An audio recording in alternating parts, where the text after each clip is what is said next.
Bonjour et bienvenue à cette présentation de Bâton Rouge Live, le fameux restaurant de la Chenay, situé au 1400 rue Yves Blais. Comme vous le savez, nous sommes en édition Studio sans contact, disponible sur Facebook, sur Key Marina Flashback. C'est une émission qui va encore cette semaine dans toutes les directions. Avec notre deuxième invité aujourd'hui à l'émission, la société et les mentalités évoluent, mais pas encore assez, comme en témoigne sa présence pour parler de la journée internationale contre l'homophobie. Avec nous, une jeune femme dynamique, n'aimant pas l'injustice souvent vécue par la communauté LGBT. Elle sera ici pour en démystifier plusieurs aspects. Nous recevrons une jeune femme dynamique qui représente la Fondation Émergence, soit Olivia Baker. Mais tout d'abord, notre premier invité. Il fait partie du paysage médiatique, télé et radio du Québec depuis des décennies.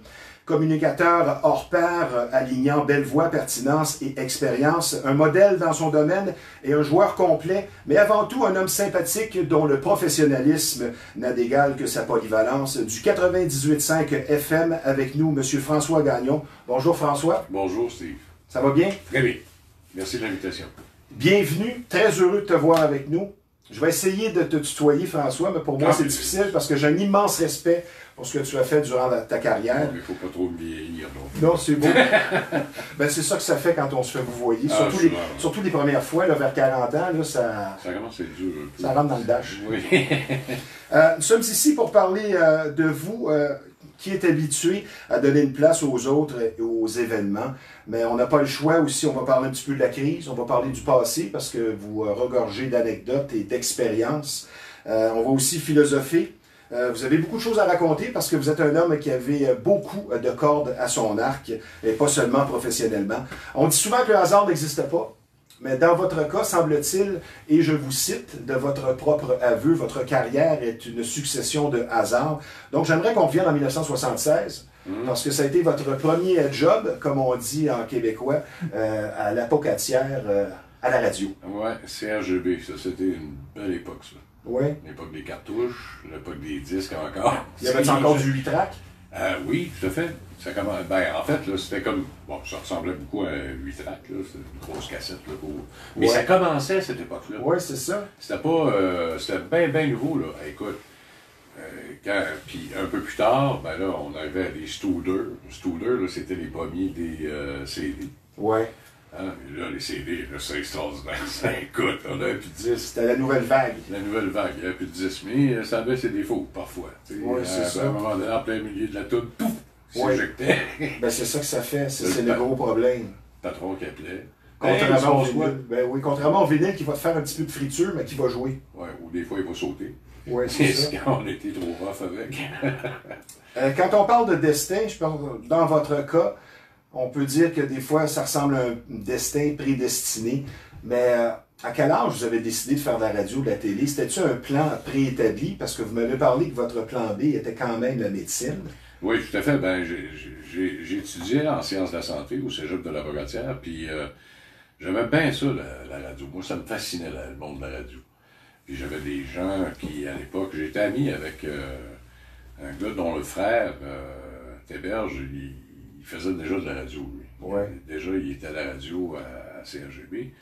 Puis je les écoutais religieusement à cette époque-là. Il y avait toutes sortes de concours. Il y avait le concours 7-Up à l'époque. Oui. Je participais tout le temps. Je gagnais tout le temps, mais mon six-pack de 7-Up par semaine. Ah ben c'est bon. Ben, c'est comme ça que j'ai fait mon contact avec la radio. Moi aussi, j'appelais constamment. J'avais 14-15 ans. J'étais ami avec les animateurs. Ben oui, j'appelais. Tout à fait. Alors, donc, puis à un moment donné, j'arbitrais un match de hockey à la Pogatière, les vedettes exportées contre un club de la Pogatière. Ben ça, c'est les exportés, à l'époque, les cigarettes, il n'y avait pas de problème pour commanditer. Ouais. C'était Jacques Salvaille, puis sa gang qui chantait, mais il y avait des joueurs du Canadien de Montréal là-dedans, Donald Saint-Laurent, etc. Fait que j'arbitrais ce match-là le soir, puis... quand même un certain calibre. Celui qui annonçait était le directeur des programmes, celui qui était l'annonceur maison. Ouais. C'était le directeur des programmes. J'ai dit, hey, coudonc, j'ai dit, j'aimerais ça faire de la radio. Je suis vraiment fou comme ça. Fait que je dis, ça me permettrait de pouvoir payer mes études, etc., etc. Ben, il dit, viens me voir demain. Fait que je suis allé le voir le lendemain, j'ai passé une audition. Puis là, il y a eu une méchante tempête de neige en janvier 75. Il n'y avait pas personne qui était capable de rentrer. Il y avait tellement de neige à la Pogatière qu'on quand on passait dans les rues, on était à la hauteur des toits. Alors, c'est juste pour te dire qu'il n'y a pas personne qui voyageait. Là. Fait que finalement, j'ai pour plusieurs jours. c'est comme ça que j'ai commencé à faire de la radio le soir d'une tempête de neige de janvier 75. Puis après ça, ben, se sont succédés les emplois à la radio, à la télé. Ben, en fait, là, j'ai étudié à temps plein, là, tu sais, là, c'est un job à temps partiel, mais tu sais, à l'époque, on se disait tout le temps, si le travail nuit à tes études, lâche les études. Oui, c'est ça. C'est pas une bonne idée. Dans votre cas, il n'y a pas que la radio et la télé qui représentent des passions. Votre hobby, encore là, de votre propre aveu, vous m'avez dit que vous étiez un maniaque d'aviation. Même si vous n'êtes pas pilote, vous avez été souvent dans des simulateurs. Oui. D'où vient cette passion-là? À quel âge ça a commencé? Ben, quand j'étais plus jeune, j'étais dans la cadet de l'air. Okay. Ça, c'est la première chose. Ensuite, j'ai été dans la réserve, pas dans la réserve active, mais dans la réserve parce que, par la force des choses, quand tu allais sur les bases militaires et que tu n'étais pas cadet, tu devenais dans la réserve de façon automatique. Okay. Alors, j'ai étudié en safety à Borden, en Ontario. J'ai travaillé à Bagotville aussi, puis, tu sais, regarde, c'est 2 bases militaires. Un, en safety, ben, en fait, c'est sécurité, là, oui. C'était surtout pour les CF100 à l'époque, où les parachutes, systèmes d'oxygène, etc. Puis quand je suis retourné à Bagotville après, ben là, tu sais, c'est rien que des avions. Ouais, c'est ça. Que là, j'ai adoré ça. J'aurais voulu faire partie, à un moment donné, tu sais, j'aurais aimé être contrôleur du trafic aérien parce que j'adorais ça. Mais malheureusement, à l'époque, il n'y avait plus de place dans les Forces armées canadiennes. Vous avez été sur la réserve. Dans l'aviation. Mais là, il m'offrait un poste dans la marine, puis ça ne m'intéressait pas du tout. Alors, j'ai tout abandonné ça là. Alors, c'est là que j'ai décidé d'aller en médecine, puis ça aussi, c'était une autre passion que j'avais. Mais, tu sais, malheureusement, j'ai décidé de changer de carrière. Peut-être que je vous aurais appelé docteur aujourd'hui. Peut-être, je sais pas. C'est probablement. Donc, vous avez aimé les films Airport. J'ai adoré ça. Oui, hein? Malgré que c'était mal fait un peu. Oui, c'est ça. C'est ce qui en fait des films cultes. Oui, mais, tu sais, à l'époque, on dit que c'est mal. Quand on regarde ça aujourd'hui avec les nouveaux trucages, les façons de le faire, c'est autre chose. Mais à l'époque, c'était correct. Ben oui. Hein? Surtout que l'actrice principale est née à la même date que moi, tu sais, fait que... Ah. C'était qui déjà? Oh, Fudge. Ça va nous revenir. Ah, régisseur. Oui. Vous avez donc beaucoup voyagé, si vous êtes un amoureux de l'avion? Oui, quand même.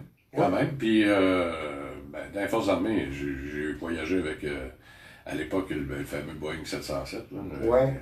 C'était quelque chose. Puis, quand on était cadet, ils nous avaient emmenés à Trenton, en Ontario, en avion, à partir de Bagotville. Okay. Là, écoute, c'était mon baptême de l'air, ça. Wow. En 707. Puis, durant la semaine, ils nous avaient emmenés lors d'une pratique de pilote, faire du touch and go, mais pas en Beaver, là, en 707. Écoute, wow. Ça a été trippant. Là, mon amour de l'avion vient de là. Puis après, ben, j'ai eu la chance, comme chroniqueur financier, d'avoir des bons amis chez CAE, entre autres, chez Vectronics, qui est devenu, malheureusement, n'existe plus. Là. Ça avait été vendu à l'époque, mais fermé. Puis j'ai fait pas mal d'appareils, Airbus A320, 330, j'ai fait le 747, Boeing 737, et j'ai été chanceux, privilégié même, quand ils ont lancé le programme Airbus du 380, le premier simulateur de vol, avant qu'il soit expédié à Toulouse, c'est moi qui étais dedans. Ah, mais tabarouette, c'est une belle anecdote, ça. Ouais, j'ai été le dernier à embarquer dans ce simulateur de vol-là avant qu'il soit expédié le lendemain à Toulouse. Ah, c'est bien. On va en revenir un peu à votre carrière. Votre préférence, est-ce que c'est la radio ou la télé? Puis comment la télé s'est présentée à vous? Ça, la télé, c'est une belle histoire. Ça. Quand je travaillais à la Pocatière, il y avait un gars qui s'appelait Jean-Pierre Pampalon, qui était directeur des programmes à CGM Edmundston, qui m'a entendu. Il m'a appelé. Il m'a dit, ça t'intéresserait-tu? On aimerait ça te rencontrer. Fait que finalement, je me rencontre. Ça, c'était en juillet 77, si je me rappelle bien. Là. Et puis, finalement, j'achète son emploi. Et le tabarouette, 11 mois après, il est parti. Mais là, il est parti pour ouvrir une station de télévision à Rimouski. Ah, OK. Puis 1 mois après son départ, il m'a rappelé à Edmundston. Il m'a dit, c'est le temps de faire de la télé. Il avait vu un talent, un potentiel chez vous. Fait que, effectivement, là, je me suis en allé là-bas. Et ma mission là-bas était à 2 volets. D'abord, animer une émission le midi qui s'appelait Midi Pile. On a eu beaucoup, beaucoup de plaisir à faire ça. Et une émission disco qui jouait juste avant et ça tourne. Ça, c'est le fun, ça. Et c'était, je ne veux pas me vanter, mais c'était l'émission qui a battu les codes d'écoute de tous les temps. Ça n'a jamais été battu depuis ce temps-là, CFR. Mais faites attention à ne pas me partir sur la dance music, parce que je pense qu'on va être ici 2 jours. Ah, écoute. J'aime beaucoup. Ça a fait partie de ma vie, ça. On poursuit. Vous êtes récipiendaire d'un prix de journalisme en littératie. Oui, l'Institut québécois de la financière 2017. C'est une belle expérience, une belle validation de votre travail également. Oui, c'est un cercle très, très restreint. Il n'y a pas beaucoup de journalistes qui l'ont eu, ce prix-là. Puis je suis extrêmement fier du prix et surtout de l'honneur qui m'a été faite cette année-là. C'était l'aboutissement d'un paquet d'événements qui est arrivé au cours des dernières années puis qui, finalement, était reconnu au sein des planificateurs financiers. Puis j'étais très heureux de ce prix-là. Je vous en félicite encore. Vous avez étudié en quoi, là, disons, à 16, 17, 18 ans? C'était quoi vos études? En fait, ma formation était surtout scientifique. Oui. Alors, quand je suis arrivé au cégep, là, j'étudiais pour la science santé, mais là, ça s'est arrêté. C'est ça. Mais à un moment donné, une fois marié à Rimouski, j'avais donné ma démission. OK. Parce que je voulais faire ma médecine. C'était vraiment dans votre tête? Non, c'était dans ma tête. Puis finalement, par des concours de circonstances et monétaires surtout, j'ai été obligé de renoncer au projet. Et ils m'ont réengagé. J'étais chanceux, ils m'ont réengagé. Mais quand on est compétent, puis qu'on sait entretenir ses relations, je dirais que ça aide dans les médias. J'avais des maudits bons boss dans ce temps-là. Jean-Pierre Papalon. Dans ce temps-là, ça veut dire à ce temps, ils sont moins bons. C'était différent. C'était pas à la même époque, là. Puis j'avais Jules Grégoire puis Jean-Pierre Papalon, c'était véritablement 2 hommes extrêmement charmants. Et passionnés. Passionnés, gentils, affables. C'était des personnes, en tout cas que j'oublierai jamais, là, qui m'ont donné la chance de pouvoir faire ce métier-là, puis que je suis très reconnaissant envers eux. Qui a eu la plus grande influence sur vous, que ce soit personnellement ou dans votre carrière? Vous auriez à donner un nom, 2 noms. Il y en a qui vont dire mon père, d'autres vont dire ma mère, d'autres vont dire mon premier patron. Dans votre cas, c'est qui? Moi, je dirais celui qui a réussi à me faire changer de carrière carrément. Sylvain Chamberlain. Ah oui? Ouais. Qui, au tournant des années 2000, vous a poussé à retourner aux études? En 1999, il a dit « Hey, Gagnon, viens dans le bureau. » Fait que j'arrive dans le bureau. Moi, j'étais un gars de sport, d'abord et avant tout à TVA. Finalement, j'étais tanné après les Jeux Olympiques en 98, j'ai dit non, là, je veux faire d'autres choses. Ouais. Puis moi, je voulais faire de la nouvelle. Moi, c'est ça qui m'intéressait. Puis à TVA, au sport, à cette époque-là, je voyais que ça tournait en rond pas mal. Il y avait eu du ménage qui avait été fait, puis c'était pas tout à fait ça. Oui, c'est vrai qu'il y avait eu un gros ménage, je me rappelle. Le massacre de Saint-Valentin, ça n'a pas été drôle cette fois-là. Mais il y a le fait que moi, j'étais attiré par les nouvelles. Moi, les nouvelles m'attiraient énormément. Puis je regardais, CNN commençait à cette époque-là, puis je regardais les réseaux américains. Peut-être aussi que les nouvelles, c'est moins redondant. Tu passes tellement d'affaires. Quand tu travailles à LCN, peux-tu te dire que oui, c'est sûr, c'est bien dit. C'était une nouvelle façon de faire de la nouvelle, etc., etc. Fait que finalement, j'ai été au purgatoire. Et le patron qui était là à l'époque m'avait dit ouais, mais là, regarde, t'es un gars de sport, faut te faire oublier, là, tu t'en vas au pupitre. Ça te dérange-tu? Regarde, tu vas y aller quelques mois, là, puis après ça, on va t'en remettre. J'ai dit correct, parfait, pas de problème. Fait que j'ai pris ma pilule, puis je me suis en allé au pupitre. Puis finalement, je suis revenu, puis j'ai réussi à obtenir un poste de lecteur à LCN. Mais là, Sylvain Chamberlain, comme je te disais, il m'a fait venir dans le bureau entre 2 bulletins de nouvelles. Il dit « Hey, l'économie, ça te tenterait-tu? » Ouais. Parce qu'il savait que j'avais certaines affinités avec ça, mais tu sais, j'avais pas la compétence pas en tout. Là. Ouais. Ben, d'abord, j'ai dit oui, j'ai relevé le défi, puis je suis retourné sur les bancs d'école à l'époque. Puis finalement, ça a été ma 2e carrière. Je pense que lui, là, Sylvain Chamberlain, ça n'a pas oublié. Ça vous a marqué, c'est un personnage important dans votre vie. 2 ou 3 petites questions avant d'aller à la pause. Nous avons tous des modèles. Au point de vue des médias, c'est qui votre modèle qui vous a peut-être influencé, que ce soit pour la voix ou la façon d'animer ou de faire ses chroniques? Avez-vous un modèle pourriez me dire Roger Beaulieu. Là, je dis n'importe quoi comme ça, mais tu sais, on a tous un modèle à un moment donné. Moi, je dirais plutôt peut-être Bergeron à Radio-Canada à l'époque. OK. Moi, j'aimais beaucoup la façon dont il animait, qu'il posait ses questions. Puis tout le monde se souviendra, les beaux dimanches. Ouais, c'est ça. C'est lui qui animait ça. Puis aujourd'hui, il y aurait certainement Charles Tisserre. Oui, ben oui, une sommité. Non, écoute, c'est la perfection incarnée. La personne que vous avez rencontrée, un seul nom, qui vous a le plus impressionné, que ce soit par son charisme, que ce soit par sa présence, quelle personne vous avez rencontrée puis vous avez dit, là, ça, je vais toujours m'en rappeler. Et pour son accessibilité. Au début, quand j'ai commencé, au début 2000, rappelle-toi septembre 2001. Septembre 2001, ça n'avait pas été drôle. Et il y en avait un qui me faisait confiance dans les ministres. Et c'était Paul Martin. Ah, il était très gentil. Paul Martin m'a appelé à un moment donné, puis il m'avait dit, là, j'organise quelque chose, puis j'aimerais ça. Il dit, j'ai appelé 3 journalistes, puis vous venez à Ottawa, puis on va discuter ensemble. Ça m'avait vraiment impressionné. Une démarche vraiment qui sort de l'ordinaire. Puis Paul Martin était toujours accessible. En tout temps, je n'avais même pas passé par son attaché de presse, je pouvais y parler directement. Ça en a été un. Puis un deuxième, Séguin à Québec, qui était ministre des Finances. Lui, je suis arrivé au bout. Puis je rentrais directement au bureau. Ah ben ça, c'est agréable. Question suivante. Avez-vous autant de thrill et d'adrénaline avant d'entrer en onde? Disons, quand vous êtes en studio, là, on est en COVID, vous êtes en direct de chez vous. Mais avez-vous encore cette espèce d'adrénaline? Et quel est votre rituel d'avant-match? Avez-vous soit des superstitions ou une façon de faire? Non. Je dis, ben moi, c'est dans cet ordre-là, mon café, mon ci, mon ça. Ah non, ça c'est clair. Puis des fois, ça me prend mon café. Ça, ben c'est sûr. Ben, j'ai vu ça tantôt quand vous êtes arrivé, c'était le Ça café. me prend un café. Mais on dirait que c'était une marque de commerce de café. Pour un journaliste. Quelle sorte préférée? Corsé. Oh, c'est bien.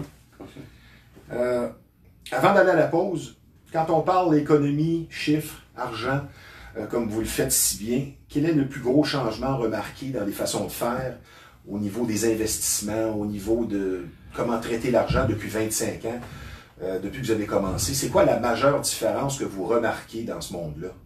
Ben, depuis la crise de 98 qui avait affecté, ça a été probablement la dernière grosse récession, à part de 2008. Là. Oui. C'est que les banques centrales se sont dotées d'outils qui permettent maintenant, regarde, si on n'avait pas eu ces outils-là, regarde, la pandémie, là, ça aurait été la fin du monde. Là. Il n'y a pas personne qui a beaucoup souffert de la pandémie. En tout cas, oui, il y en a 3-4% à cause dans le secteur d'hébergement, restauration, etc. Mais le reste, regarde, 97% des emplois sont revenus. Il y a eu 40% de plus d'épargne l'année passée qu'il n'a jamais eu. Donc des changements pour le meilleur. Mais c'était mieux. La façon de s'endetter, même si les politiciens se gargarisent en disant que on endette nos jeunes pour les années à venir. Regarde, ils nous ont toujours endettés, puis il n'y a pas personne qui le fait. Finalement, il n'y a pas grand changement à ce niveau-là. Non. Monsieur Gagnon, nous allons prendre une pause. Ce ne sera pas tellement long. Désolé. On va penser à la contribution de nos partenaires. Je vous rappelle que vous regardez Bâton Rouge Live, qui fait référence au fameux restaurant de la Chenaie. N'oubliez pas, présentement, la salle à dîner est fermée, mais il y a toujours la livraison et le fameux take-out, les commandes pour emporter. C'est toujours aussi succulent et délicieux. Je donne le numéro de téléphone de ce restaurant de choix. N'oubliez pas, le menu est complet, il n'y a pas que la viande rouge. Donc, c'est situé au 1400 rue Yves Blais. Le numéro de téléphone dans le 450, c'est le 581-1888.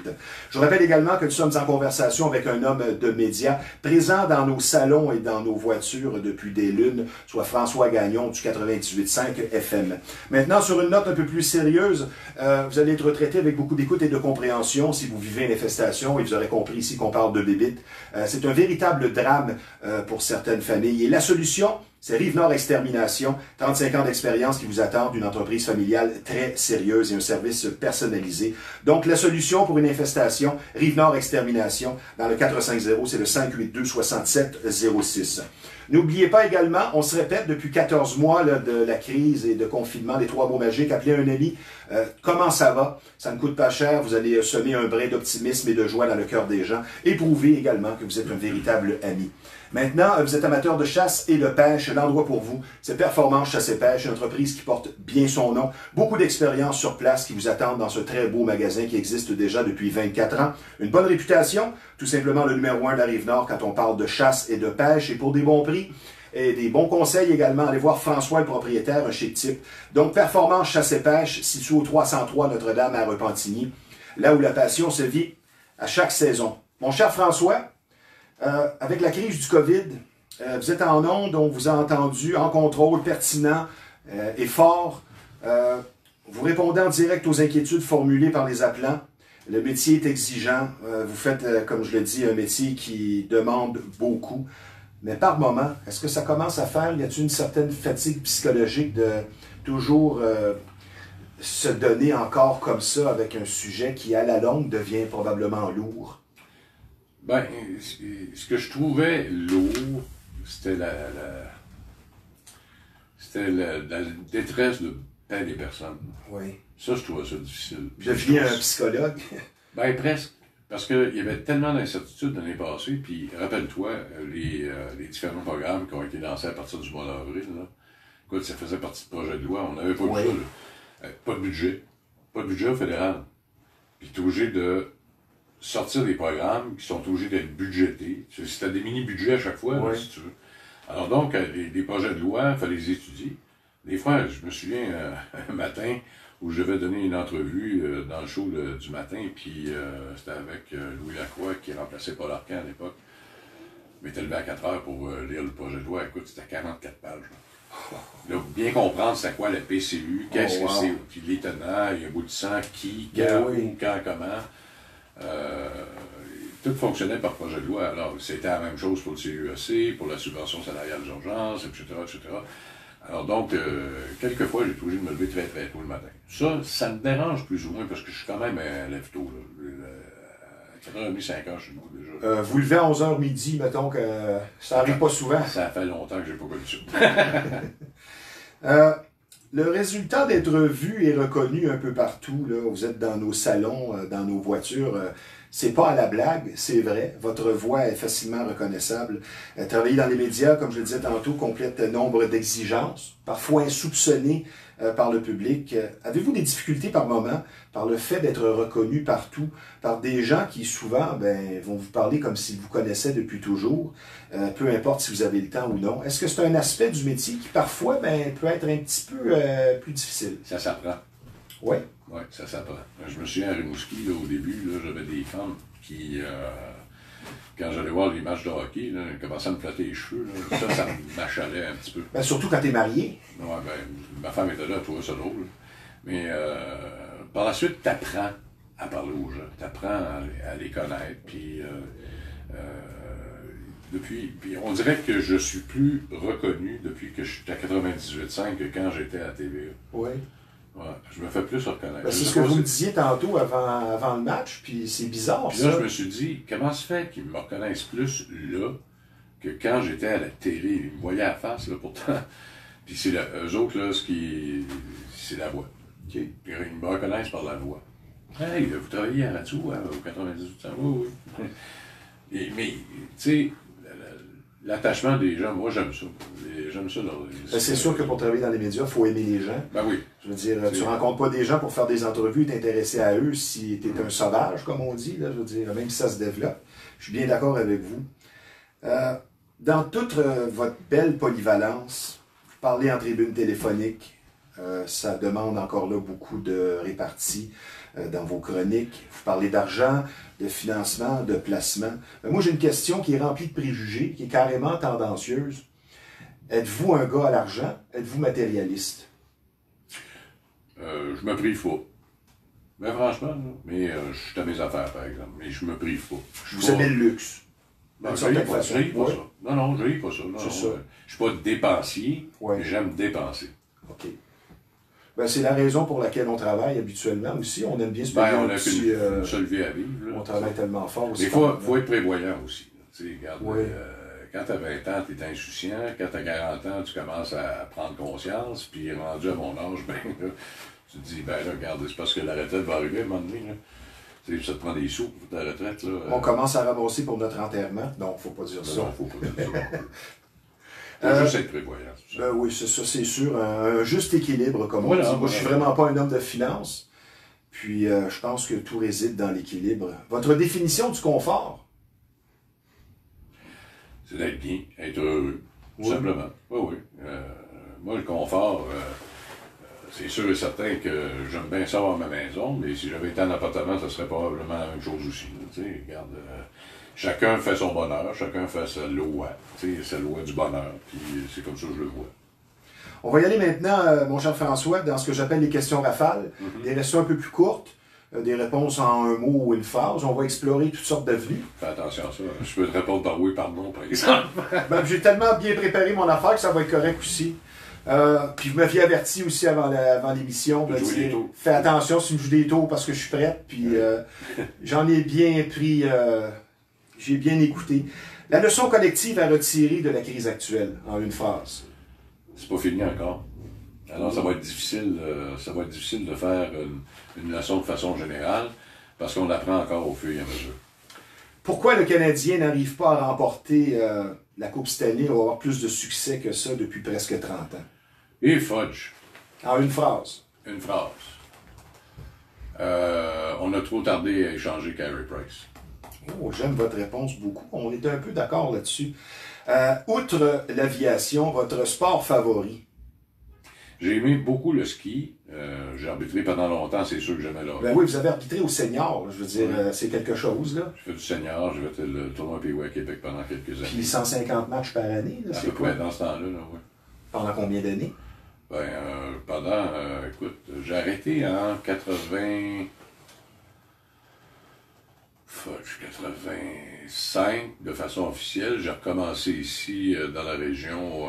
Pour des matchs bénéfices, peut-être? Bon, ouais, C'est ça? C'était des matchs bénéfices dans le coin. Ouais. Je voulais plus en faire de façon régulière. OK.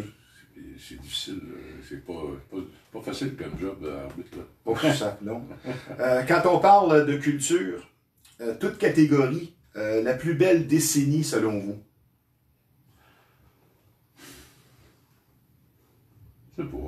C'est dur à répondre. C'est dur à répondre. Moi, j'aime la musique des années 60, j'aime la musique des années 70. Ben, ma question suivante, votre musique favorite, c'est quoi, ben, disons, Ben, je suis très musique crooner. en arrivant là, Très crooner. tantôt? Là, ouais. Très crooner.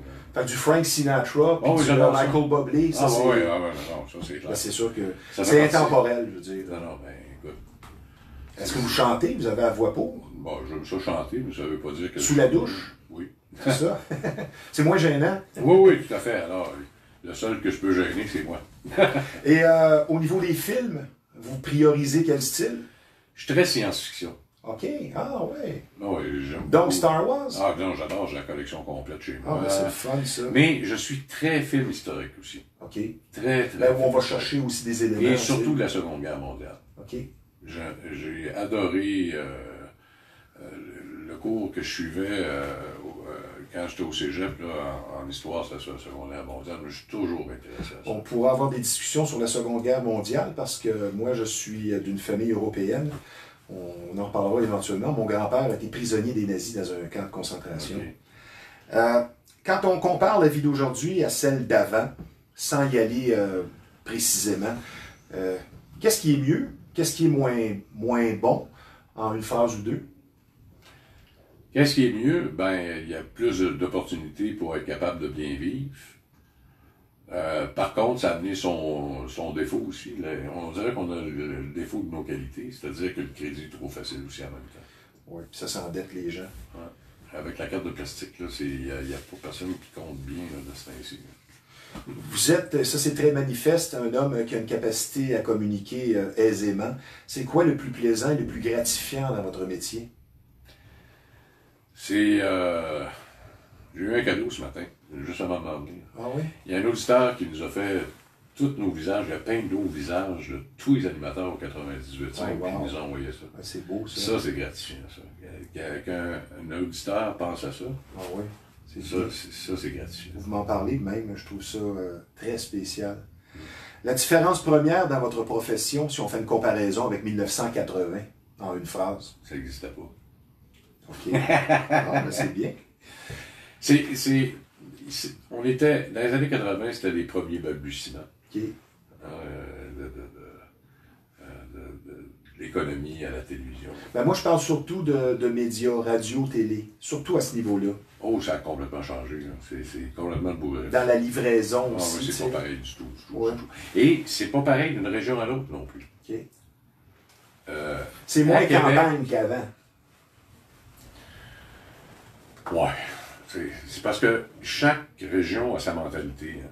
Okay. On fait de la radio à Montréal, puis on la fait pas de la même manière à Québec, puis on la fait pas de la même manière dans le Bas-Saint-Laurent. Okay. Puis il faut respecter ça. Moi, je trouve que il faut avoir du respect pour ce que les gens de Québec font, puis il faut que les gens de Québec aient du respect pour ce que les gens de Montréal font. Il faut avoir du respect pour les gens de l'Outaouais puis du Bas-du-Fleuve. Moi, c'est comme ça que je vois ça. J'aime bien votre réponse. En une phrase, quel conseil vous donnez aux aspirants, aux jeunes étudiants, aux jeunes personnes qui voudraient aller dans les médias? D'abord, attendez-vous pas que ça soit tout cuit dans le bec. Première chose. Éviter la facilité. Quand c'est trop facile, ça va être difficile pour eux autres. Ça, c'est clair et net. Et deuxièmement... Qui veut dire fais tes classes. Voilà, tout à fait. Ça, c'est le défaut aujourd'hui, je pense. En tout cas, si tu me permets, c'est le défaut aujourd'hui. Ça va trop vite pour eux autres. Okay. Parfois, la première station qu'ils vont faire, ça va être TVA ou encore 98.5, c'est pas tout à fait de même, là, mais TVA, souvent, c'était la première classe, puis ça ne dure pas longtemps. Okay. Il faut faire attention, puis lisez, informez-vous. Avoir une culture générale, c'est important. C'est le défaut que les jeunes ont, ils ne lisent pas assez. Les réseaux sociaux, c'est beau, mais la nouvelle, c'est pas là qu'elle se trouve. Exact.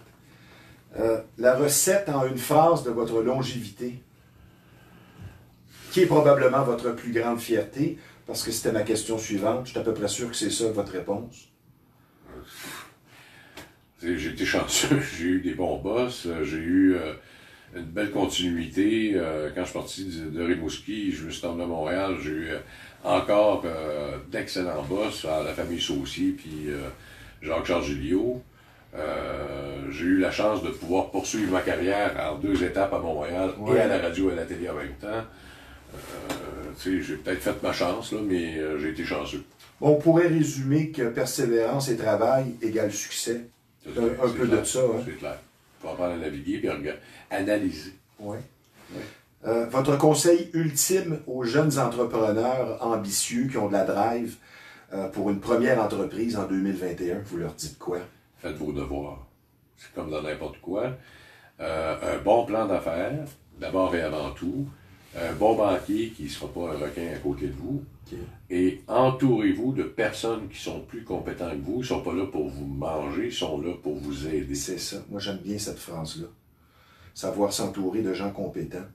Êtes-vous d'accord encore avec le vieil adage, spécialement quand on parle d'investissement, de ne pas mettre ses œufs dans le même panier? Ben, tout à fait. La diversification fait en sorte que tu vas t'enrichir. C'est toujours. Ah, oui. Les qualités primordiales d'un bon investisseur en 1 ou 2 phases? Un seul mot. Oui. Patience. Ah, c'est bien ça. Quelqu'un qui investit pour le coup de circuit, il ne marchera jamais. Okay. Alors, il faut penser à long terme. Okay. Sans tomber dans une discussion de chiffres, qui n'est pas mon domaine, selon vous, si la crise ne dépasse pas 2021, mais là, ça commence à ressembler que ça va dépasser, on revient à une certaine normale, point de vue commercial, puis tout ça dans combien de mois ou dans combien d'années? Ben, les gens prévoient que d'ici la fin de 2021, si la vaccination fonctionne à plein comme ça fonctionne là, oui. D'ici la fin de 2021, on va revenir à un semblant de normalité. Ça ne sera jamais complètement normal. Le printemps prochain, déjà, ça commencera à être presque normal. C'est une question que vous avez répondu 30 000 fois. Oui, mais tu sais, la normalité, ça va être quoi maintenant? Est-ce que la nouvelle normalité, ça va être les normes sanitaires qui existent déjà et qui vont exister encore pour longtemps? Qu'est-ce qui va arriver avec les variants? Qu'est-ce qui va arriver avec la vaccination? On ne le sait pas. Au plus fort de la crise, vous avez eu à répondre à beaucoup aux inquiétudes des gens. Au 98.5, vous avez travaillé dans des conditions tout à fait spéciales qui nous rappellent par moments la guerre. Est-ce que c'est la première fois que vous travaillez dans des conditions aussi, je ne sais pas si catastrophique c'est le bon mot, mais aussi compliquées? Ça n'a pas été facile. Je peux dire ça, c'est pas facile. Et surtout que c'est long, ça fait longtemps.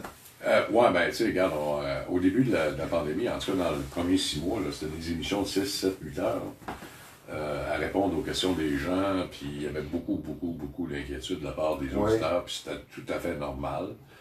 Tu sais, regarde, moi, j'étais privilégié, je travaillais, je n'avais pas besoin de me casser le bicycle là, pour dire, regarde, il faut que je cours après la PCU, là.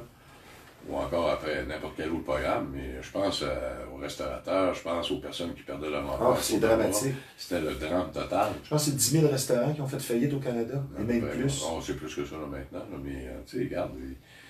Mais, tu sais, l'économie, ça a horreur du vide, là. Oui, c'est vrai, là, les gens vont penser que j'ai pas de cœur, mais tu sais, regarde. Chaque fois qu'il y a eu ce genre de crise-là, je pense à 98, je pense à 2008, tu sais, les restaurants ont disparu puis ont réapparu d'autres formes. On va s'adapter. Il y a l'adaptation de l'économie. Malheureusement, il y a tout le temps quelqu'un qui, au passage, va en souffrir. Ça tire à sa fin, mon cher François. Vous êtes un heureux mélange de bon langage, de pertinence et de proximité. Vous avez cet aspect qui est véritable que l'on rencontre chez les vrais. Juste de la façon que vous m'avez répondu à ma demande d'interview, je vous en remercie beaucoup. Comment vous expliquez votre côté multidisciplinaire, votre polyvalence? Est-ce qu'encore là, c'est une question de hasard?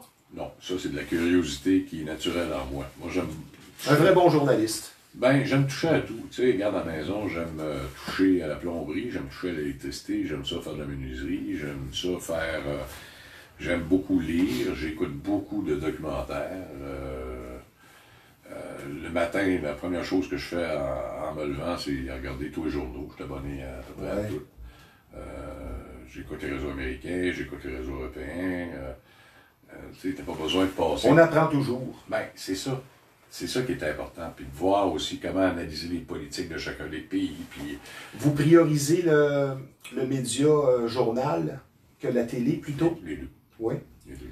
En terminant, François, j'aimerais que, en bon québécois, on peut plugger, je veux dire, vous êtes aussi représentant pour une compagnie qui se spécialise en impôts, je crois. Oui, tout à fait. On pourra en parler. Oui. Si les gens sont intéressés, pour Facebook, on peut vous rejoindre par Facebook, mais pour votre entreprise ou ce que vous représentez. Ben, en fait, j'ai une petite entreprise d'impôts, mais je suis aussi porte-parole pour Turbo Impôt, là, qui est une compagnie canadienne. Qui est le logiciel numéro 1 au pays en termes de déclaration de revenus. Puis le site web, ce serait quoi? Turboimpôt.ca. OK. Aujourd'hui, j'ai appris à vous connaître un peu plus.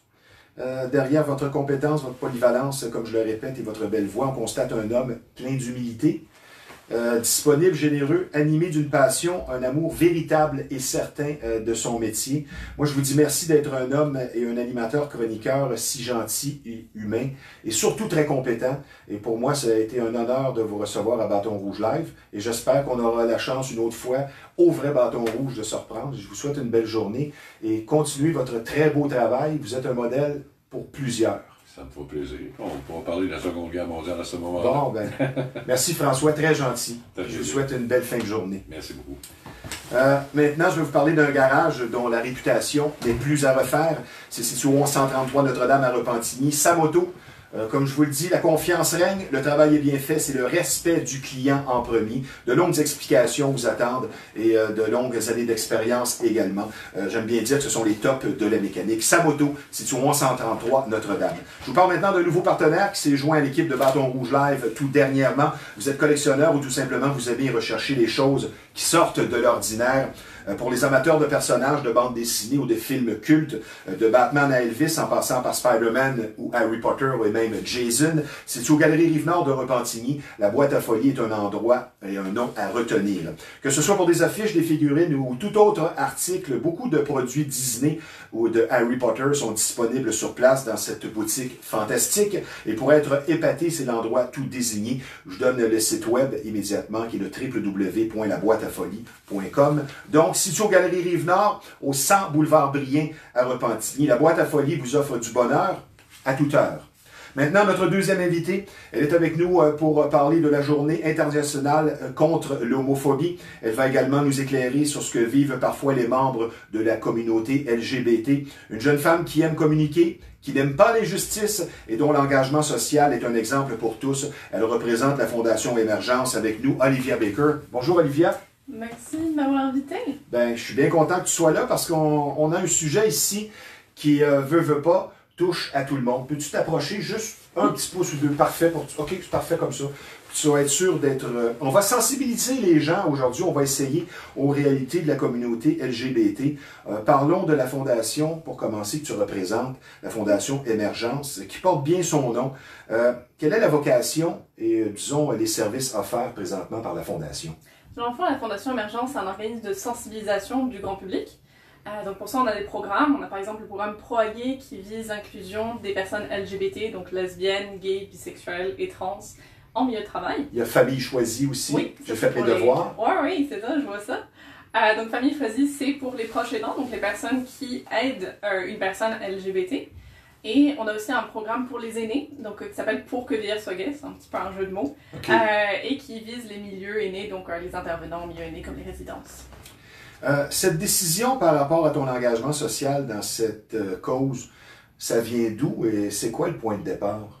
Ben dans le fond, j'ai commencé à faire mon coming out quand j'avais 18 ans-ish. OK, mais coming out de, parce que... Ah oui, donc c'est ça, moi je suis bisexuelle. OK. Donc je suis attirée par les hommes et les femmes. OK. C'est quelque chose auquel j'ai commencé à penser quand j'avais comme 15 ans à peu près, mais ça m'a mis un petit bout de temps avant de faire mon cheminement. Puis j'ai commencé à m'impliquer donc, dans une association à mon université. Oui. Qui s'appelait l'Alternative. Et très vite, je me suis beaucoup impliquée, je suis devenue présidente. Et là, j'ai commencé à m'impliquer aussi au centre communautaire, à plein d'affaires. OK. Et du coup, j'ai voulu en faire ma profession, vraiment une vocation de sensibiliser les gens sur ces enjeux. OK. Si on parlait maintenant de la journée contre l'homophobie, la transphobie, qui a lieu, c'est-tu demain, je crois? C'est le 17 mai. Le 17 mai. Depuis quand? C'est quoi le but? Qui est quand même assez évident par rapport aux besoins et aux ressources. Qu'est-ce qui se cache derrière la journée contre l'homophobie? En fait, la journée contre l'homophobie, c'est une initiative québécoise. Donc ça, on ne sait pas tout le temps, mais c'est né en 2003, c'est la Fondation Émergence okay. qui l'a initié avec Laurent McCutcheon. Et le but, c'était vraiment de sensibiliser le grand public sur différents enjeux. Donc chaque année, on fait une campagne de sensibilisation okay. avec des affiches, des dépliants, et on choisit une thématique différente. C'est intéressant. On va maintenant y aller avec les définitions de LGBT pour les gens qui sont moins familiers. On va commencer avec le L. Donc le L, c'est lesbiennes, sont des femmes qui sont attirées par d'autres femmes. OK. Le G. C'est des gays, donc des hommes qui sont attirés par d'autres hommes. OK. Le B. C'est moi. C'est bisexuel, okay. donc ce sont des personnes qui sont attirées par hommes et femmes. OK. Et le T? Le T, c'est pour les personnes trans, donc ce sont des personnes dont l'identité de genre, donc par exemple, moi je suis une femme, oui. et j'ai été assignée féminin à la naissance, okay. donc je suis pas trans. Bon. Une personne trans, ça serait une femme comme moi, mais qui a été assignée masculin à la naissance. Okay. Le médecin, il a dit, à la naissance, il dit c'est un petit gars, puis la personne en grandissant, elle dit ben non, moi je suis une femme. Oui. Puis moi, je fais quoi là-dedans, les autres? Donc ce sont, toi tu peux être un allié, donc une personne okay. qui a à cœur l'inclusion puis les droits, l'égalité avec les personnes LGBT. Et cette journée internationale contre l'homophobie existe, je crois, depuis 2003? Oui, 2003, c'est la première campagne. Donc, tu vois un avancement concernant cette journée-là, de plus en plus de publicité, et ainsi de suite.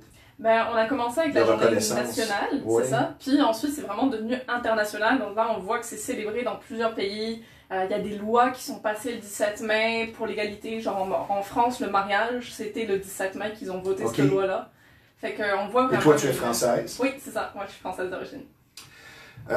Est-ce que tu trouves que la cause, présentement, évolue assez vite à ton goût? Ou c'est up and down, un peu comme dans les mentalités qui vont et qui viennent?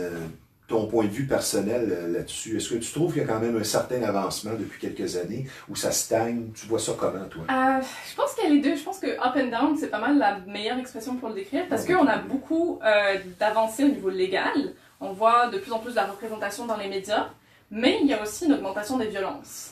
Fait que c'est un peu, je pense, un effet backlash un petit peu, où les gens peut-être trouvent que ça va trop vite, où ils sont dérangés justement par ces enjeux-là.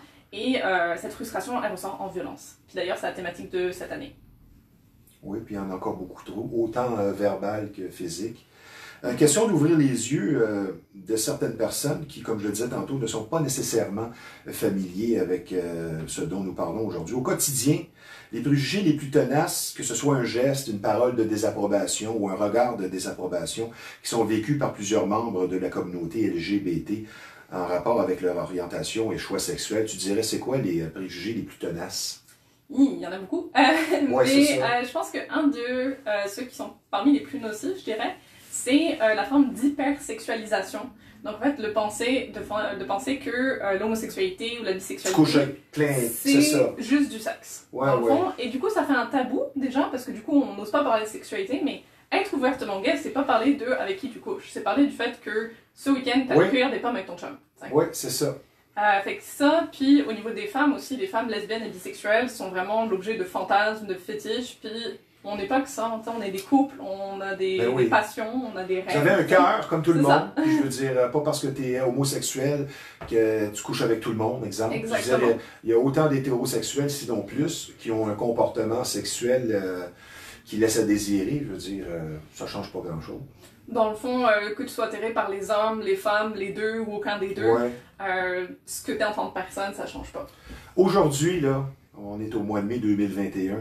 Selon toi, qu'est-ce qui reste à débloquer, à changer dans les mentalités? Parce que là, on voit des gens qui sont carrément excommuniés parce qu'ils, disons, ils sont homosexuels ou autres. Pour que ce soit satisfaisant et que tu puisses dire mission accomplie. Mission accomplie. C'est un discours idéaliste, mais je veux dire... Oh oui, oh oui, on aime ça, mais je pense que mission accomplie, ça serait que il n'y ait plus personne qui ait peur de faire son coming out. Il n'y a plus personne qui ait peur que sa carrière soit remise en question, de perdre des amis, de perdre le soutien de sa famille, plus avoir peur de se tenir la main dans la rue. Je pense que ça serait... Ben oui, ça c'est le premier signe là, que ouais. les gens n'osent pas, puis c'est triste. Puis c'est vraiment encore très présent. D'ailleurs, il y a une étude relativement récente au Royaume-Uni qui montrait que 68% des personnes LGBT osaient pas tenir la main à leur partenaire dans la rue par crainte des réactions négatives. C'est triste. Dans la communauté LGBT, est-ce que ce sont les transgenres qui doivent, comme on dit en bon québécois, dealer avec le plus de jugement et de sectarisme, avec du rejet? Puis, j'ai marqué quelques remarques. L'intolérance est au rendez-vous parce que les regards de désapprobation, comme je le disais tantôt, les commentaires gratuits, la violence subie, autant verbale que physique, les opportunités aussi qui se referment, que ce soit au niveau de l'emploi, la désapprobation est partout. Mais c'est quoi que les transgenres doivent vivre de plus qu'un autre? Parce que selon moi, sans vouloir cibler personne, c'est eux qui sont les plus victimes de tout ça. Ben, il y a des enjeux clairement qui sont très différents entre les Oui. personnes trans et les personnes homosexuelles, bisexuelles. Notamment au niveau légal, par exemple, là en ce moment on est en train de changer les lois, mais pour l'instant une personne qui n'a pas la nationalité canadienne, elle peut pas changer sa mention de genre ou son nom sur ses papiers. Okay. Fait que t'imagines, moi si j'étais une personne trans, là, que je suis assignée gars à la naissance, genre sur mes papiers d'identité, ça serait marqué genre un nom masculin puis une mention de genre masculin. Puis imagine-moi, genre, avec mes cheveux longs puis mon maquillage tout, je vais chercher mon colis à la poste, je donne ma carte pour ouvrir un compte de bibliothèque. Ça va être compliqué. Ça va être compliqué. Puis je rentre pour aller chercher un emploi. Sur mon CV, c'est pas le bon nom, Oui. c'est compliqué. Ça ne finit plus. C'est ça. Est-ce que l'intolérance sera toujours au rendez-vous, présent dans l'humain, inconscient ou carrément mauvais? Est-ce que pour toi, c'est quelque chose qui est dans les gens, puis qu'on aura toujours à vivre avec? Je pense que c'est quelque chose d'assez viscéral d'avoir peur de la différence, puis de pas aimer les gens qui rentrent pas dans le moule, qui rentrent pas dans les normes. Là. Je pense que ça c'est très humain. Mais j'ai de l'espoir, je pense que ça change quand même, tu sais, quand tu vois qu'avant 1969, c'était un crime d'être homosexuel. C'était criminalisé. Dans certains États encore. Et c'est allé encore aux dans États-Unis, 68 pays. ce n'est pas criminalisé. appliqué, mais je veux dire, si tu te fais prendre, tu peux être poursuivi. Aux États-Unis, non. Là, maintenant, Mais il y a c'est certains comme, États, si tu regardais les règlements, les lois plutôt, qui datent des fois de 1700 à 1800, c'est vraiment loufoque. C'est incroyable qu'est-ce qu'on peut lire, là. Alors, c'est vrai qu'il y a encore beaucoup de progrès à faire au niveau de la légalisation, c'est clair, dans beaucoup de pays. Il y a même encore des pays où il y a la peine de mort pour l'homosexualité. Oui. Mais je me dis, ça a changé quand même. C'est genre, là, quand on voit entre 1950 puis 2021 au Canada, le progrès qu'on a fait, Oui. ben, je me dis peut-être dans 50 ans, tu sais, on continuera à faire du progrès. On sera peut-être là encore pour le voir, mais j'en Je pense que j'ai encore de la job pour un petit bout, là. C'est ça. Bon, maintenant on parle de l'intolérance, on peut parler du pourquoi, parce que la réponse est compliquée sans tomber dans la psychanalyse ou dans la psychologie de bottine. C'est, je crois, la peur, comme tu disais tantôt, des gens, la peur c'est de ce qu'on ne connaît pas. qui ne rentrent pas dans le moule. Et je vais te donner une citation du chanteur de Led Zeppelin, Robert Plant. C'est quelque chose qu'il a dit il y a plus de 40 ans. People criticize what they fail to understand. Les gens critiquent ce qu'ils ne comprennent pas. Moi, je voudrais avoir ton mot là-dessus. Je pense en effet qu'il y a vraiment une question de sensibilisation. C'est pour ça que c'est autant important pour nous de faire de la sensibilisation. À partir du moment où tu commences à réaliser que tu as des gens LGBT dans ton entourage, dans ta famille, dans tes amis, tu te rends compte en fait que les gens LGBT, c'est juste des gens. Je pense que c'est ça aussi, c'est l'idée, on fait un peu une sorte d'idée que les gens ont de c'est quoi un gay. Il y a certaines personnes qui n'ont pas forcément de personnes LGBT dans leur entourage, puis quand tu leur dis homosexualité, eux ils pensent à la fierté. Puis la fierté, c'est comme un jour dans l'année, mais c'est comme, c'est comme si tu pensais que les Irlandais, c'était la Saint-Patrick. Ou il y a une certaine époque, tu disais que tu étais homosexuel, les gens pensaient au sida. Oui. Tu étais associé carrément au sida, quand dans le fond, il y avait autant d'hétérosexuels presque à une certaine époque qui avaient le sida. C'est ça, il y a beaucoup de préjugés aussi par rapport à la maladie mentale. Quand on voit l'Organisation mondiale de la santé a enlevé l'homosexualité de sa liste de maladies mentales en 1990. Et c'était le 17 mai 1990, c'est pour ça que la journée c'est le 17 mai. C'est bien ça. Ben, quand on parle du jugement des gens, seulement avoir le sourire, ça dérange. Parce que la plupart des gens ne sont pas satisfaits de leur vie ou sont carrément malheureux. Et si tu as le sourire, ils ne sont pas contents. On va prendre une pause, ma chère Olivia, pour quelques instants. Avec beaucoup de fierté, je vous parle d'un de nos derniers partenaires à se joindre à l'équipe de Bâton Rouge Live, soit Metroplus Fogarty, qui appartient à Peter du même nom, qui est présentement en Floride, que l'on salue, qui regardera peut-être l'émission. C'est situé au 40 rue Émile Despins, dans le carrefour Charlemagne, tout près de Repentigny. Metro Fogarty aime offrir ce qu'il y a de meilleur à votre table, qualité, service et choix, comme il se doit. Maintenant, je vous parle d'un de nos commanditaires très importants ici, le Centre d'imagerie Pixel, celui que l'on surnomme l'incontournable et pour cause. Quand on parle d'imprimerie, de graphisme, c'est tout simplement le numéro 1 de la Rive-Nord et c'est pas dur à trouver. C'est en face de l'ancienne marina de Repentigny, situé au 351 Notre-Dame. Un service varié, très professionnel vous attend. Donc, le Centre d'imagerie Pixel, l'incontournable, le numéro de téléphone dans le 450, c'est le 654-99-44.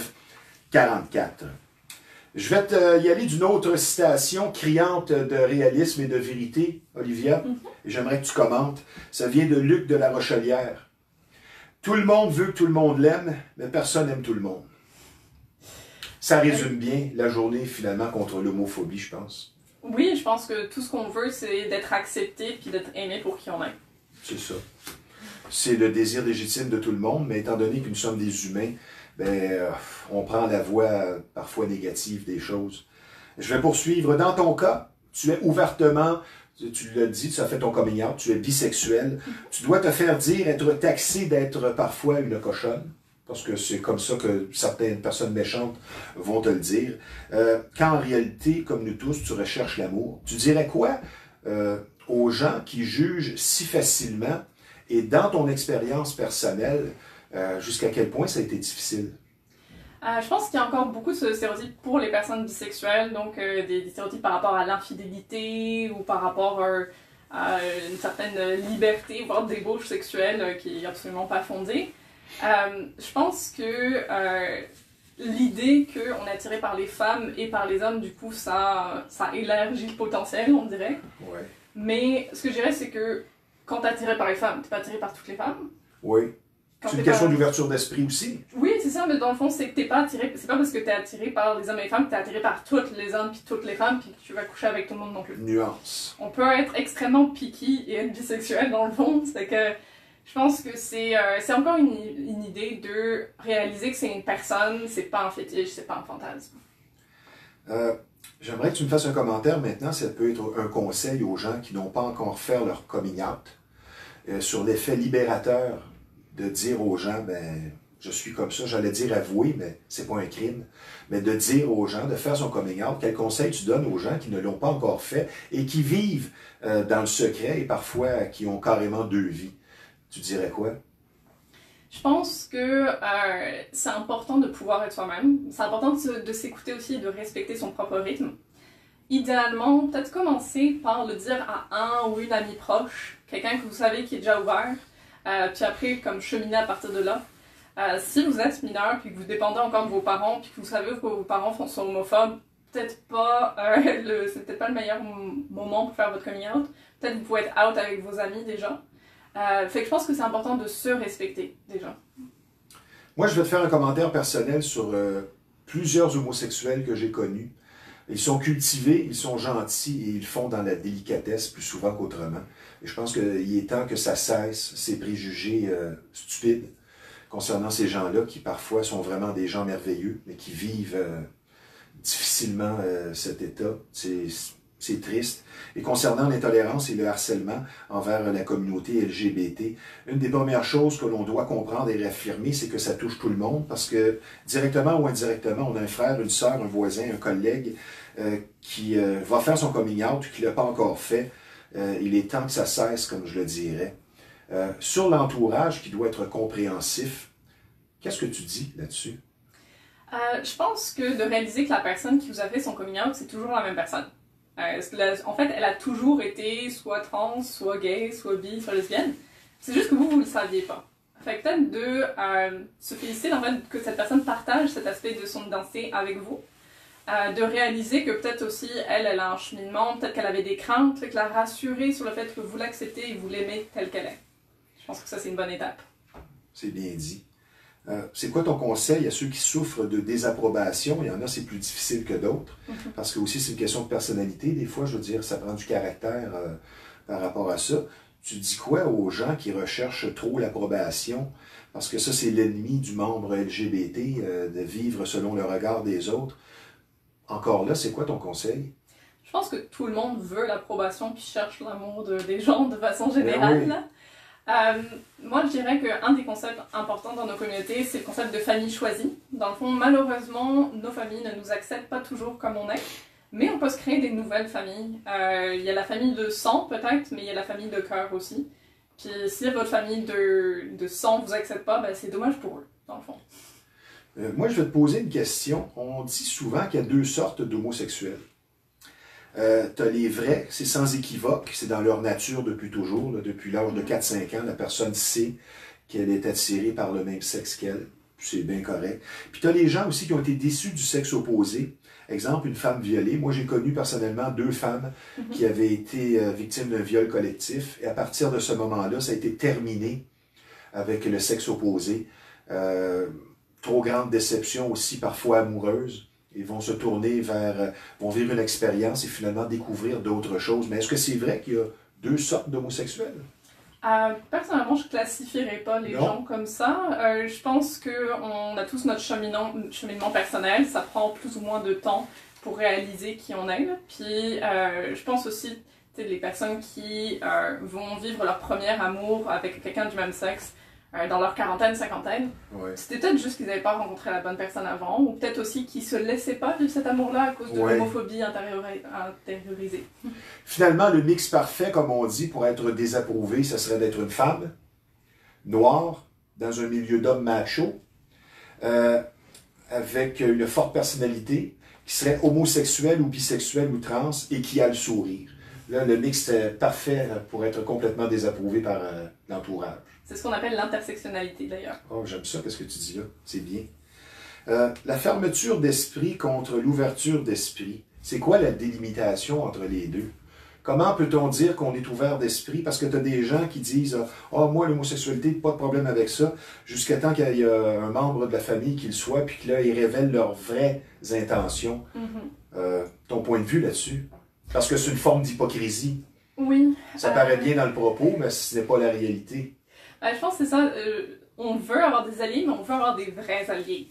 Pas des alliés qui sont d'accord avec le concept d'une personne homosexuelle, mais si c'est leur neveu ou leur frère ou leur ami, là, ça va les déranger. C'est ça. Ou qui sont corrects avec les homosexuels, mais pas avec les trans. Fait que je pense que c'est... On peut se dire que c'est peut-être un début. Peut-être qu'ils aient un début d'acceptation du concept d'homosexualité. Ouais. Ça va leur permettre ensuite d'accepter leurs proches. Je pense que la mission un peu de la Fondation Émergence, c'est de prendre les gens où ils sont, puis de les amener plus loin dans leur acceptation. L'inclusion. Oui. En terminant, j'aimerais qu'on parle encore de la campagne et ce qui se passe le 17 mai pour bien définir, que les gens soient bien au courant de ce qui s'en vient, de cette fameuse journée contre l'homophobie et la transphobie. Si tu veux, pour une dernière fois, dire qu'est-ce qu'il en est, qu'est-ce qu'on peut faire pour les gens qui veulent en faire partie et tout ça. Oui, donc dans le fond, on a une campagne de sensibilisation. Cette année, la thématique, c'est sur la violence auxquelles font face les personnes LGBT. Donc on a des super témoignages. Je vous inviterai à aller sur notre site, donc le site de la Fondation Émergence, fondationemergence.org, et d'aller regarder notre campagne de sensibilisation. On a des pamphlets, on a une vidéo qui va bientôt sortir, on a des affiches, et on a parlé en fait avec 9 personnes à travers le monde qui ont été victimes de violences et qui livrent justement leur histoire. Donc c'est vraiment touchant et c'est inspirant. Donc, ça peut éclairer les lanternes de certaines personnes. Oui, de réaliser que ça existe toujours, puis de voir et d'écouter les victimes. Moi, personnellement, je ne trouve pas nécessairement que l'humain évolue tant que ça, parce que quand on parle, on peut parler de guerre aussi, quand on pense à la Bosnie, ça ne fait même pas 30 ans. Donc, qu'on soit en l'an 1500 ou en l'an 1000, on dirait que l'être humain répète les mêmes erreurs. Moi, je veux te remercier au nom de tous les gens que tu touches par ton influence positive dans ton engagement social. C'est vraiment intéressant de voir une jeune femme comme toi qui pense aux autres. C'est sûr que tu as vécu des choses toi aussi, et ça t'aide aussi à venir porter de bons conseils aux gens. Et ce que je souhaite beaucoup et ardemment à votre cause, la communauté LGBT, c'est beaucoup d'avancement et de l'ouverture d'esprit pour les gens qui vous entourent pour les semaines et les années à venir. Merci beaucoup de m'avoir invité et qu'on ait pu parler tout ça ensemble. Ben, reste avec moi, j'ai presque terminé. Oh, excuse! T'es bien gentille. En terminant, n'oubliez pas, la crise tire à sa fin. Il y a des choses pires dans la vie, mais c'est sûr que la crise, c'est quelque chose à vivre. On respecte la distanciation, on porte son masque, on essaie de respirer par le nez. Il n'y a pas grand-chose d'autre à faire, mais ça s'en vient. On sent que les choses avancent, mais il ne faut pas être animé de la pensée magique et croire que c'est terminé et que ça n'arrive qu'aux autres, parce que si ça vous frappe, ça peut être très difficile. Maintenant, en terminant, vous avez les vieux systèmes de son, vous ne savez pas où aller. Et pour faire un retour dans le temps et être reçu avec courtoisie et professionnalisme, vous allez penser que vous êtes en 1989 ou en 1995. Allez au centre de liquidation audio usagé. On aime bien dire vintage et tout est propre sur place. C'est vraiment de l'équipement de qualité. C'est surprenant, que ce soit pour du résidentiel, commercial ou autre. Vous allez ouvrir un commerce bientôt. C'est l'endroit pour vous. C'est situé au 358 Notre-Dame, dans le complexe de l'ancienne marina de Repentigny. Les réparations sont faites sur place. Je vous donne le numéro de téléphone dans le 450, qui est le 654-68-49. En terminant, n'oubliez pas les 3 mots magiques. Comment ça va? Appelez un ami, renouer. Vous allez semer un brin d'optimisme et de joie en cette période de confinement. Sur ce, merci Olivia. Merci. Ici Stevie Ray. À la semaine prochaine.